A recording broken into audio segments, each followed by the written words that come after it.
Some people will drain you silently, confuse you endlessly, and make you question your own worth, yet you keep hoping they'll change. What if I told you the most powerful thing you can do is stop hoping and start disconnecting emotionally for your own peace? There comes a moment in life when the hardest truth is not that someone hurt you, it's that you stayed hoping they would change. Emotional disconnection is not cruelty, it is clarity.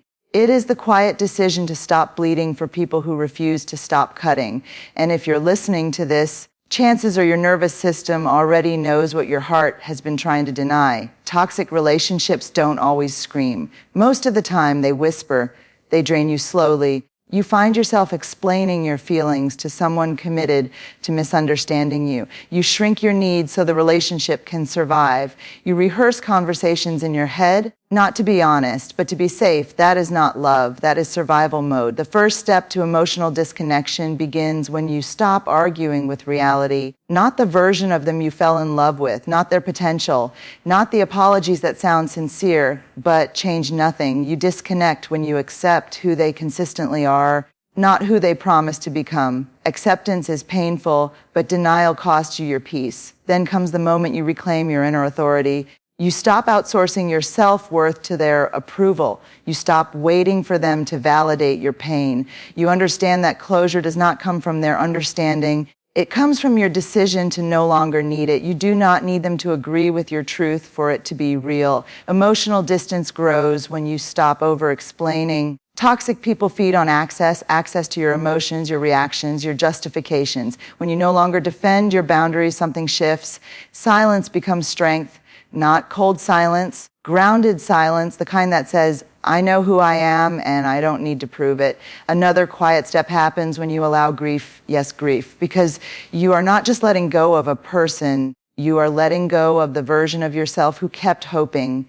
You mourn the future you imagined, you mourn the effort you gave, and you let yourself feel it fully without turning back just to escape the pain. Healing requires honesty, not shortcuts. As you disconnect, you begin to notice something powerful. Your body relaxes, your mind clears. You are no longer walking on emotional eggshells. You stop anticipating their moods. Peace returns not loudly, but steadily. And for the first time in a long time, you can hear yourself think, the final shift is when you choose self-respect over attachment. You understand that love without safety is not love. That loyalty that costs you your dignity is not noble. It is self-abandonment. Emotional disconnection is not about hatred. It's about refusing to betray yourself any longer. You don't need to announce your departure. You don't need to make them understand. The most powerful exits are quiet. You simply stop showing up where you are not honored. You stop investing where there is no return. And one day you realize you didn't lose them. You found yourself. Emotional disconnection is an act of self-respect, not punishment. It is not something you do to hurt another person, teach them a lesson, or prove a point. It is something you do when staying emotionally attached begins to cost you your dignity, your peace, and your sense of self. Many people confuse emotional distance with cruelty because they were taught that love means endurance, tolerance, and self-sacrifice without limits. But there is a difference between compassion and self-erasure, and emotional disconnection lies exactly at that line. When you emotionally disconnect, you are not saying the other person is evil or unworthy. You are saying that you're well. Being matters enough to no longer remain entangled in cycles that harm you. Toxic dynamics often survive because one person keeps absorbing the emotional weight for both. They explain, forgive, justify, and hope while slowly losing touch with their own needs. Emotional disconnection begins when you recognize that carrying someone else's emotional chaos is not a measure of love, but a violation of self-respect. Punishment is driven by anger and a desire for control. Emotional disconnection is driven by clarity. It happens when you stop trying to change someone who has shown you again and again who they are. You are no longer trying to win arguments, gain validation, or be understood. You are choosing to step back because you understand that access to you is a privilege, not a right. That decision does not come from bitterness. It comes from emotional maturity. Self-respect means you listen to your internal signals instead of overriding them. Your body often knows the truth long before your mind accepts it. The constant tension, the anxiety before conversations, the exhaustion after interactions, the sense that you are never fully at ease, these are not signs of love growing pains. They are signals that your boundaries are being crossed. Emotional disconnection is what happens when you finally believe those signals instead of explaining them away. There is also a deep honesty in emotional disconnection. You stop pretending that things are fine when they are not. You stop minimizing your pain to protect someone else's comfort. You stop participating in emotional labor that goes unseen and unreciprocated. This is not about shutting your heart down. It is about protecting it from environments where it is consistently harmed. Self-respect asks you to tell the truth even when that truth disrupts familiar patterns. Many people fear that emotional disconnection makes them cold or unloving. In reality, it often makes them more grounded and compassionate.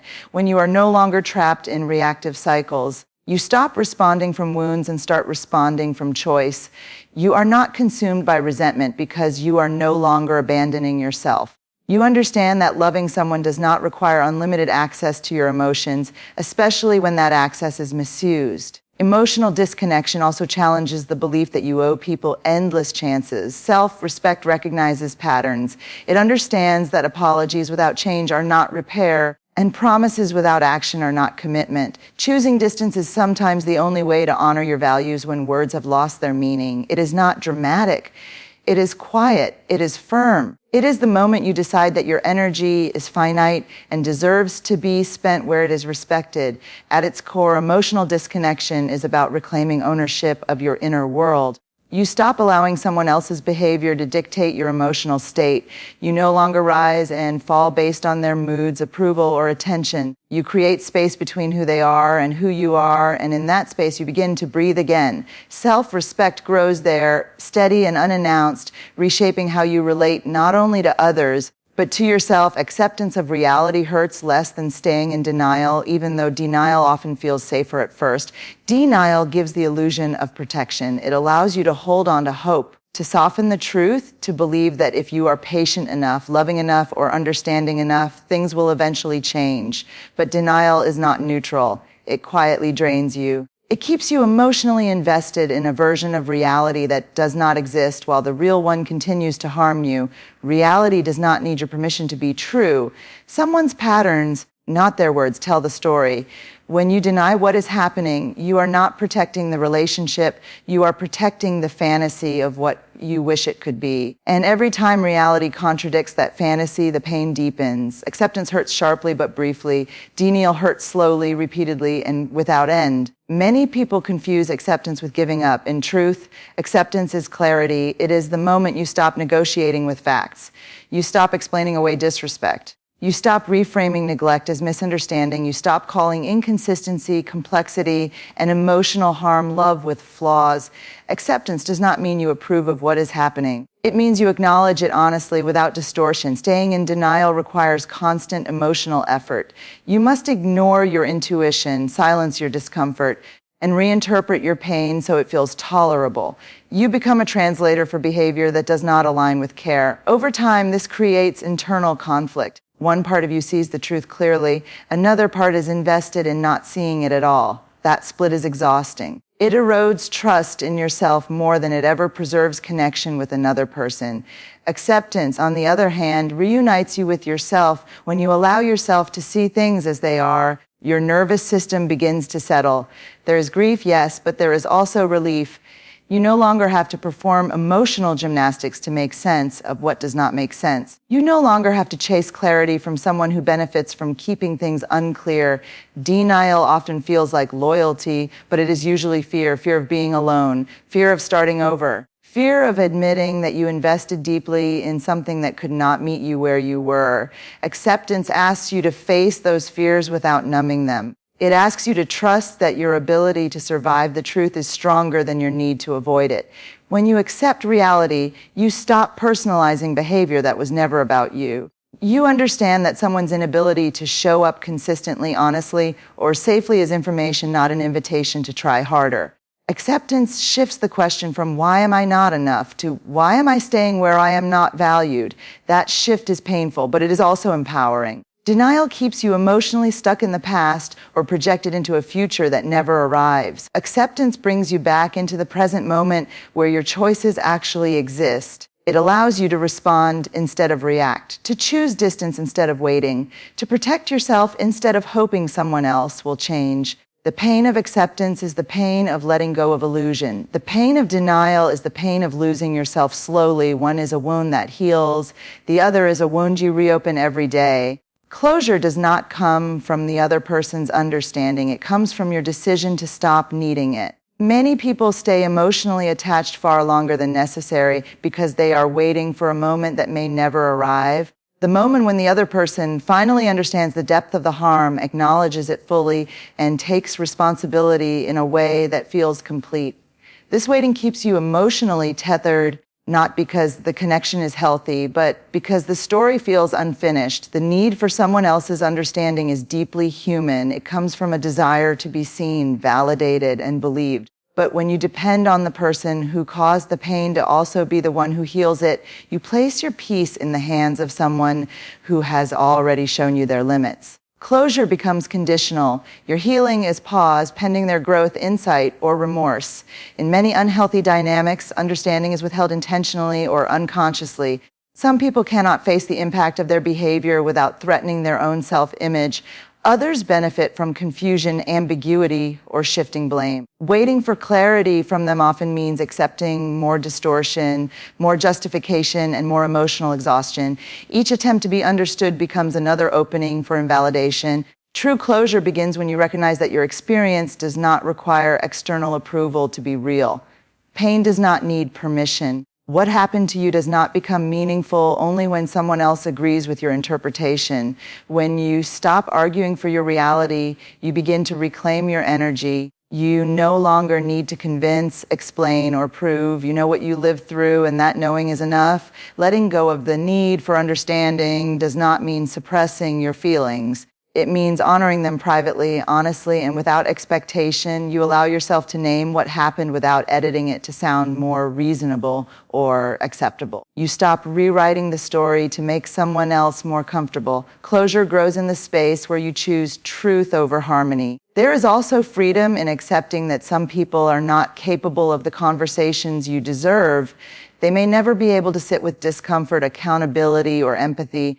This does not mean your expectations were wrong. It means you were asking the wrong person. Closure is the moment you stop knocking on a door that has remained closed and turn your attention back to yourself. When you release the need for understanding, you interrupt the cycle of re-injury. You stop replaying conversations in your head, imagining better outcomes, crafting perfect explanations that might finally land. Your mind begins to rest. The emotional loop loses its power because the outcome no longer depends on someone else's response. Choosing your own closure is an act of self-trust. It says that you believe yourself enough to move forward without permission. It allows you to integrate the experience instead of remaining stuck in it. You are no longer waiting to be freed. You are choosing to step out. This kind of closure is quiet and internal. There is no dramatic moment, no final conversation that ties everything neatly together. There is simply a shift, a recognition that your life does not need to pause for someone else's comprehension. Healing continues not because the past was resolved, but because you decided it no longer gets to define your present. Toxic people thrive on emotional access, not connection. Access means they can reach you whenever they want, pull emotional responses from you, draw energy from your explanations, your reactions, your guilt, and your empathy. It is not intimacy. It is availability without safety. When someone has unrestricted access to your emotions, they do not need to take responsibility for how they treat you because the relationship continues regardless of their behavior. Emotional access gives toxic dynamics their fuel. Every time you over-explain, defend your boundaries, or try to correct a distorted narrative, you offer more of yourself into a system that does not honor you. You believe that if you just communicate more clearly, remain calm enough, or show enough understanding, the situation will improve. But access without accountability only deepens the imbalance. The more you give, the less they have to change. Boundaries are not about controlling another person. They are about controlling your level of exposure. When you limit access, you are not being distant or cold. You are being intentional. You are deciding which parts of you are earned and which are protected. Toxic people often react strongly to boundaries because boundaries interrupt their sense of entitlement. When your emotions are no longer freely available, the dynamic shifts, and that shift is uncomfortable for those who benefited from the old arrangement. Many people mistake emotional accessibility for kindness. They stay available even when it costs them sleep, focus, and self-respect. They answer messages that trigger anxiety. They engage in conversations that always leave them feeling smaller. This constant availability teaches others that your limits are flexible and your needs negotiable. Limiting access is how you unteach that lesson. When you stop giving unlimited emotional access, something revealing happens. The relationship either adjusts to healthier terms or begins to collapse. This is not because you became selfish, but because the connection was dependent on your emotional labor. Relationships built on mutual care survive boundaries. Relationships built on extraction do not. Limiting access also protects your nervous system. Emotional chaos keeps your body in a state of alert, constantly preparing for the next conflict or emotional demand. Boundaries create predictability. They allow your system to settle. You begin to notice how much energy was being spent managing someone else's feelings, reactions, and expectations. That energy returns to you. There is strength in not responding immediately, not engaging every provocation, not explaining yourself into exhaustion. You do not owe everyone a window into your inner world. Emotional privacy is not secrecy, it is discernment. It is understanding that some people will misuse what you share, not out of malice, but because they lack the capacity to hold it with care. Starving chaos does not require confrontation. Often, it requires consistency. You stop feeding the dynamic that harms you. You disengage from circular arguments. You answer less, explain less, justify less. Over time, the power imbalance corrects itself, not because the other person changed, but because you did. When access is limited, clarity increases. You can see the relationship more accurately without being constantly pulled into emotional turbulence. You stop mistaking intensity for closeness. What remains is truth about the other person and about what you are no longer willing to tolerate. Silence can be a form of strength, not weakness. In a world that often rewards loud reactions and constant explanations, choosing silence can feel uncomfortable, even frightening. Many people are taught that if they do not speak up repeatedly, defend themselves immediately, or clarify every misunderstanding, they will lose control of the narrative. But silence, when chosen consciously, is not avoidance. It is restraint. It is the decision to stop giving your energy to conversations that do not lead to understanding or change. Strength is often misunderstood as the ability to fight back, to argue effectively, or to always have the right words. But there is a deeper kind of strength in knowing when words no longer serve you. Silence becomes powerful when you recognize that some people are not listening to understand, but to respond, manipulate, or win. In those moments, speaking more does not create clarity. It creates exhaustion. Silence withdraws you from that cycle. Silence is especially strong when it replaces reactive behavior. Reactivity keeps you emotionally tied to someone else's actions. They provoke, you respond. They accuse, you explain. They distort, you correct. This back and forth gives them influence over your emotional state. Silence interrupts that pattern. It breaks the expectation that you will always be available for engagement, and in doing so, it returns authority to you. There is also self-respect in silence. When you stop explaining your boundaries to people who repeatedly cross them, you are no longer seeking permission to protect yourself. You understand that boundaries are not arguments to be won. They are conditions for access. Silence communicates that you trust your own judgment enough not to debate it endlessly. Many people fear that silence will be misinterpreted as guilt or weakness. But those who are committed to misunderstanding you will do so regardless of how clearly you speak. Silence removes you from the need to manage other people's perceptions. It allows you to prioritize your internal alignment over external approval. That shift is not passive, it is deeply intentional. Silence also creates space for observation. When you stop filling the air with explanations and emotional labor, you begin to see others more clearly. You notice how they respond when they can no longer extract reassurance, attention, or reactions from you. You learn who respects your boundaries and who only tolerated you when you were easy to access. This information is valuable. It guides your future choices. Choosing silence does not mean suppressing your feelings. It means processing them somewhere safe instead of offering them to someone who has shown they cannot handle them with care. You speak when it matters, where it matters. You stop giving your vulnerability to environments that weaponize it. There is a calm that comes with silence. Not the silence of fear, but But the silence of certainty, you no longer feel compelled to prove your worth or your truth. You know who you are, you know what you experienced. Silence becomes a boundary you do not have to announce. In that quiet, your energy stabilizes, your mind clears. You stop rehearsing conversations that will never bring resolution. Silence becomes less about what you withhold from others and more about what you preserve for yourself. Grieving is not a sign that you made the wrong choice. It is proof that what you hoped for mattered to you. Many people believe that if leaving or disconnecting is the right decision, it should feel empowering immediately. They expect relief without sadness, strength without sorrow. When grief appears, they question themselves. But grief does not mean you should go back. It means you are allowing yourself to fully acknowledge what was lost. You are not only grieving a person, you are grieving the future you imagined, the version of the relationship you worked toward, and the effort you invested with sincerity.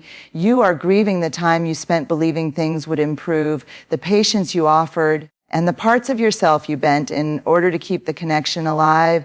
That grief is real, even if the relationship itself was unhealthy. Avoiding grief often keeps people emotionally stuck. They distract themselves, minimize their pain, or rush into new attachments to escape the emptiness. But unresolved grief has a way of pulling you back toward familiar harm. It whispers that maybe it was not that bad, that maybe you overreacted, that maybe this time will be different. Grief, when faced honestly, breaks that cycle. It allows you to release the attachment without rewriting the truth. Grieving also restores self-compassion. When you let yourself feel the sadness, you stop judging yourself for caring. You recognize that your attachment came from hope, not weakness. You were not foolish for wanting connection, safety, and love. You were human. Grief honors that humanity instead of shaming it. There is courage in staying with grief instead of numbing it. Grief asks you to sit with discomfort without reaching for the familiar, even when the familiar hurt you. It asks you to trust that pain can be survived without retreating into self-abandonment. This is how emotional independence is built, not through denial, but through presence. As grief moves through you, something important happens. The emotional charge attached to the other person begins to loosen, the intensity softens, the urge to reach out decreases. Not because you stopped caring, but because the attachment is no longer fueled by unprocessed longing.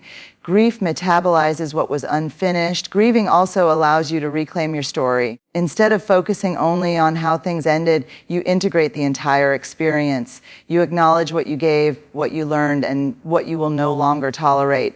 The relationship becomes part of your past, not a question mark hanging over your present. Many people try to heal by being strong. Grief teaches you to heal by being honest. It does not demand immediate clarity or positivity. It simply asks you to feel what is there without rushing to fix it. That honesty is what allows the nervous system to settle and the heart to release. Grief does not mean you are stuck. It means you are moving through the loss rather than around it. It is a passage, not a destination, and on the other side of it, attachment loses its grip, not through force, but through understanding. Peace is often the first sign that you are disconnecting in a healthy way, even though it may feel unfamiliar at first. When you have lived for a long time in emotional tension, calm can feel strange, almost empty. Your nervous system has been conditioned to anticipate conflict, mood shifts, or sudden emotional demands. So when those patterns begin to fade, the absence of chaos can feel like something is missing. In reality, what is missing is constant stress. For a long time, your body may have been bracing itself. You woke up anticipating messages. You measured your words carefully. You scanned tones, pauses, and expressions for signs of trouble. That level of hypervigilance becomes normal in unhealthy dynamics. When emotional disconnection begins, that vigilance slowly relaxes. You are no longer preparing for impact, and that relief registers as peace. Peace does not arrive as excitement. It arrives quietly. You notice that your chest feels lighter. Your thoughts are not racing. You are not replaying conversations or planning defenses. You are not carrying emotional residue from every interaction. This is not indifference. It is regulation. Your nervous system is learning that it does not have to stay on high alert to survive. Many people mistake peace for apathy and panic when they no longer feel the intensity they once associated with connection. They wonder if something is wrong with them for not feeling pulled, anxious, or consumed. But intensity is not intimacy. Calm is not emptiness. Peace is what remains when you are no longer emotionally hijacked. As peace grows, your decision-making becomes clearer. You are no longer reacting from fear or urgency. You can think, you can choose. This clarity allows you to see patterns you could not see when you were emotionally overwhelmed. You recognize how much energy was being spent managing another person's reactions and how little was left for yourself. Peace also creates space for your own voice to return. When you are no longer consumed by someone else's needs, your preferences become audible again. You remember what you enjoy, what feels nourishing, and what drains you. This reconnection with yourself is subtle but profound. It is not dramatic healing, it is sustainable healing. There may be moments when peace feels lonely, not because you are alone, but because you are no longer performing emotional labor that made you feel needed. That loneliness passes when you realize that being needed is not the same as being valued. Peace teaches you that safety is more important than intensity and steadiness more important than chaos. Over time, peace becomes a baseline rather than a novelty. You stop questioning it. You stop waiting for the other shoe to drop. Your body learns that calm can be trusted. You are no longer searching for reassurance because you are no longer in an environment that constantly threatens your emotional stability. Peace is not the absence of feeling. It is the presence of safety, and when peace arrives naturally, without force or suppression, it is a signal that you are no longer abandoning yourself to maintain a connection. Love without emotional safety is not love. It is survival dressed up as devotion. When emotional safety is missing, your nervous system is constantly working to protect you. You are not relaxed in the connection. You are alert. You choose your words carefully, suppress your reactions, and adjust your behavior to avoid conflict or withdrawal. What feels like love is often fear of loss, fear of abandonment, or fear of emotional consequences. Emotional safety means you can be yourself without punishment. It means your feelings are met with curiosity rather than defensiveness. It means disagreement does not threaten connection, and honesty does not lead to withdrawal or retaliation. When these conditions are absent, the relationship becomes a place where you manage yourself instead of expressing yourself. That is not intimacy. That is endurance. Survival-based attachment teaches you to equate anxiety with care. The highs feel intense because the lows are destabilizing. Relief feels like closeness. Temporary calm feels like connection. Over time, your body confuses inconsistency with passion and unpredictability with depth. This conditioning makes emotional safety feel boring or unfamiliar, even though it is what you need to heal. In unsafe emotional environments, love becomes transactional. You learn what earns approval and what risks disconnection. You monitor moods, you adjust your needs, you offer more than you receive, hoping stability will follow. This constant self-monitoring is exhausting, but it is often mistaken for commitment. In reality, it is self-protection. Without emotional safety, vulnerability becomes dangerous. You hesitate to share openly because your honesty may be used against you later. You regret opening up because it leads to invalidation or minimization. Slowly, you stop bringing your full self into the relationship. You are present, but not fully alive. Love cannot thrive where authenticity is punished. Many people stay in these dynamics because leaving feels like a threat to their identity. They believe enduring discomfort proves loyalty or depth. But love that requires you to betray yourself is not noble. It is costly. It teaches you that your needs are too much and your boundaries are unreasonable. Over time, this belief seeps into how you relate to yourself. Recognizing the absence of emotional safety is painful because it forces you to question what you have been calling love. But clarity does not erase the care you felt. It simply reframes it. You can acknowledge that you cared deeply while also admitting that the environment was harmful to you. These truths can coexist. Choosing emotional safety does not mean you stop loving. It means you stop surviving. It means you no longer confuse attachment with connection or endurance with devotion. You begin to understand that love is not supposed to feel like walking on unstable ground, constantly bracing for impact. When emotional safety becomes non-negotiable, your standards shift. You no longer chase intensity or approval. You seek steadiness, respect, and openness. Love begins to feel less like a test and more like a place to rest. Walking away quietly is often the most powerful choice because it is rooted in certainty rather than reaction. Loud exits are fueled by the need to be seen, understood, or justified. Quiet exits come from clarity. When you leave without dramatic explanations, ultimatums, or repeated conversations, you are no longer trying to manage how the other person feels about your decision. You are simply honoring it. Quietly walking away does not mean you were unaffected. It means you processed the truth internally before acting on it. You reached a point where more words would only keep you entangled in a dynamic that had already shown you its limits. Silence in this context is not avoidance. It is completion. There is strength in not announcing your boundaries to people who had already crossed them. When someone has consistently ignored your needs, further explanation often becomes an invitation for debate, manipulation, or guilt. Walking away quietly removes that opportunity. It communicates that your decision is not up for negotiation. This kind of departure can be unsettling to those who are used to access and reaction. When you stop engaging, justifying, or responding, the power dynamic changes. But the power is not taken from them, it is returned to you. You no longer give your energy to managing their understanding or their narrative. Quiet exits protect your dignity. You are not leaving in a moment of emotional overflow. You are leaving with self-respect intact. There is no need to prove how hurt you were or how much you tried. Your absence speaks clearly enough. It says that you value your peace more than winning an argument or being validated. Walking away quietly also prevents emotional re-injury. Each conversation meant to explain or gain closure often reopens wounds. It invites further invalidation or confusion. Choosing silence allows the healing process to continue uninterrupted. It creates a clean break rather than a prolonged unraveling. Many people equate loud confrontation with strength, but true strength often looks calm. It looks like restraint. It looks like choosing not to engage in cycles that drain you. Quietly walking away requires deep trust in yourself. You must believe that your reasons are sufficient, even if they are never acknowledged by the other person. This choice also reflects emotional independence. You are no longer reliant on external confirmation to move forward. You understand that some endings do not come with agreement or understanding, they come with acceptance. And acceptance does not need an audience. When you walk away quietly, you are not erasing the past or pretending it did not matter. You are integrating it and choosing not to carry it forward. The power of that choice lies in its simplicity. No announcement, no explanation, just alignment between what you know and how you live. You have the right to protect your heart. You have the right to reclaim your energy. You have the right to walk away from what diminishes you and step into what honors you.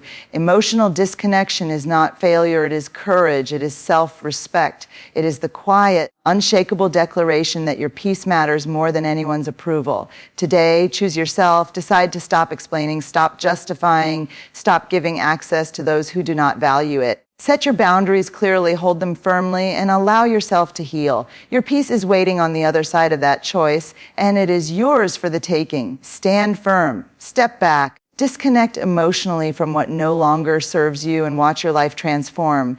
The question is not if you can do this. The question is, will you finally honor yourself and take that step today?